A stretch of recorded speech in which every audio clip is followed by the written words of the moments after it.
আসসালামু আলাইকুম। সম্মানিত এমপিভুক্ত শিক্ষক কর্মকর্তাবৃন্দ, আজকে জাতীয় শহীদ মিনার থেকে আপনাদের সবাইকে আন্তরিক সালাম এবং শুভেচ্ছা জানাচ্ছি।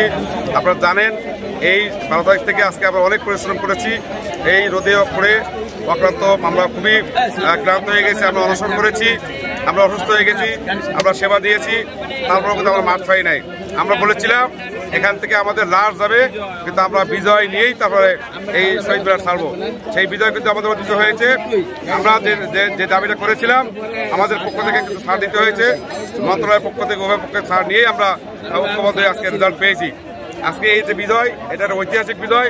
এমপিভুক্ত শিক্ষক কর্মচারী সমিতির ইতিহাসে এটা একটি স্মরণীয় বিজয়। এই বিজয় আমরা আজকে শুধুমাত্র আমরা যেখানে যারা শহীদ মিনারে এসেছিলাম, এই বিজয়টা শুধু যারা শহীদ মিনারে এসেছিলেন সবার জন্য না, এই বিজয়টা বাংলাদেশের সকল এমপিভুক্ত শিক্ষক কর্মচারী সমাজের জন্য। এই বিজয় এখানে যারা মিডিয়ার দ্বারা কাজ করেছিলেন, আমরা দেখেছি মিডিয়ার যারা কাজ করেছিলেন তারা অত্যন্ত পরিশ্রম করেছেন, অনেক কষ্ট করেছেন। আমাদের সাথে আমরা হয়তো শুয়েছিলাম, ঘুমিয়ে সময় কাটাচ্ছিলাম। মিডিয়া কর্মীদের প্রত্যেকটা সেকেন্ড কর্মতৎপর থাকতে হয়েছে। তারপরে প্রশাসন যারা ছিলেন, পুলিশ, বিজিবি বা এনএসআই, ডিজিএফ যারা ছিলেন, সবাইকে আমরা ধন্যবাদ জানাই। সর্বোপরি বাংলাদেশের যত রাজনৈতিক দল, প্রত্যেকটি রাজনৈতিক দল আজকে আমাদের এই দাবির সাথে ঐক্যমত্য পোষণ করে আমাদের এখানে এসে আমাদেরকে সহমর্মিতা জানিয়েছেন, আমাদের দাবির প্রতি সমর্থন জানিয়েছেন।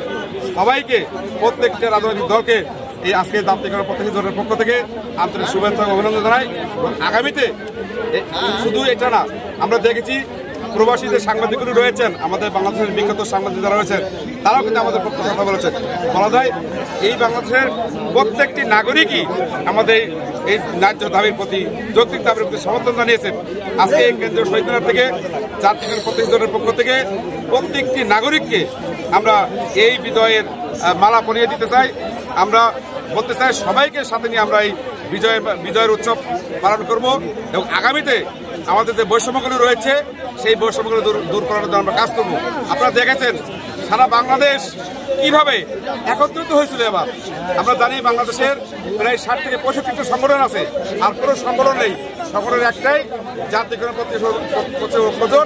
ঐক্যজোটের নেতৃত্বে আছেন অধ্যক্ষ মানিউদ্দিন আহমেদ এবং অধ্যক্ষ দেলোয়ার হোসেন আজিজি। আমি সারা বাংলাদেশের সকল শিক্ষক কর্মচারীকে আহ্বান জানাবো এই আমাদের অধ্যক্ষ মানিউদ্দিন আহমেদ এবং অধ্যক্ষ দেলোয়ার হোসেন আজিজির নেতৃত্বে যে ঐক্য আপনারা এই শহীদ মিনারে গড়ে তুলেছেন, এই ঐক্যই আপনারা ধরে রাখবেন।